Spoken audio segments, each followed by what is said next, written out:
পাকিস্তানের মুফতি তকি ওসমানী সাহেবের স্ত্রী একবার একটি সাক্ষাৎকারে তার স্বামীর বর্ণনা দিতে গিয়ে বলেন, আমার স্বামী কোনোদিন আমায় এক গ্লাস পানি এনে দেওয়ার আদেশও দেননি।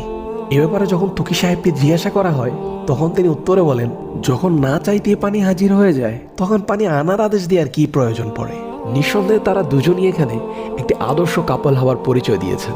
তবে আফসোসের ব্যাপার হলো এই একই স্টোরিটি কোনো কোনো কাপলের জন্য হবে রহমত স্বরূপ, আর কোনো কোনো কাপলের জন্য হবে সমস্ত ঝামেলার উৎস। ভাবছেন এটা কি করে পসিবল?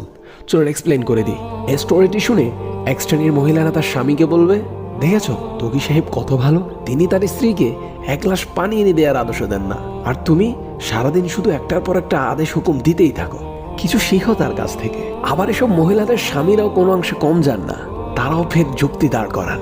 তকি ওসমানী সাহেবের স্ত্রীকে দেখো তুমি, স্বামীর প্রতি কতটা কেয়ারফুল, এক গ্লাস পানি পর্যন্ত চাইতে হয় না, না চাইতে হাজির হয়। তোমাকে তো শতবার বলেও কোনো কাজ করাতে পারি না, কিছু শিখো তার কাছ থেকে। কে কার কাছ থেকে শিখবে?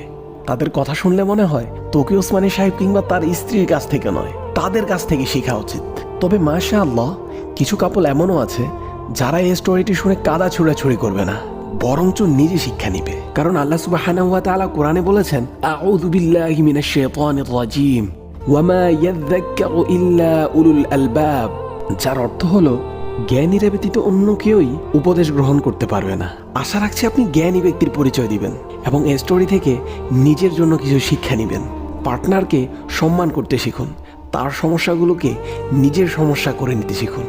ছেলেদেরকে বলছি, মেয়েরা তোমাদের কাছে বেশি কিছু চায় না, জাস্ট বাসায় ফেরার সময় 50-100 টাকা খরচ করে তার জন্য একটা ছোট্ট গিফট নিয়ে আসবে, তারা এতেই মহা খুশি। আর মেয়েদেরকে বলছি, ছেলেরা তো তোমাদের কাছে তেমন কিছুই চায় না, তাদের সাথে জাস্ট একটু গুছিয়ে সুন্দরভাবে কথা বলতে পারলেই হলো, তারা এতেই তাদের সমস্ত ভালোবাসা তোমাদের প্রতি নিংড়িয়ে দিবে। ভিডিওটি ভালো লাগলে বেশি বেশি শেয়ার অ্যান্ড কপি লিঙ্ক করে দিবেন। আর আপনার যদি মনে হয় আপনার কোনো পরিচিত ব্যক্তির এই কথাগুলো শোনা উচিত, তাহলে তাকে কমেন্ট বক্সে অবশ্যই মেনশন দিয়ে যাবেন। আমাদের ভিডিওগুলো ইউটিউব অ্যান্ড ফেসবুকও পেতে আমাদের পেজ এবং চ্যানেলে চোখ রাখতে পারেন, লিঙ্ক বায়োতে দেওয়া থাকবে। আর যদি লিঙ্ক খুঁজে না পান তাহলে সার্চ করে ফেলুন দ্য স্টার অফ নলেজ। ওকে, ফিয়ামানিল্লাহ। আবারও আমাদের এক দফা কথা হবে নতুন কোনো ভিডিওতে। ভালো থাকবেন। আসসালামু আলাইকুম ওয়া রাহমাতুল্লাহ।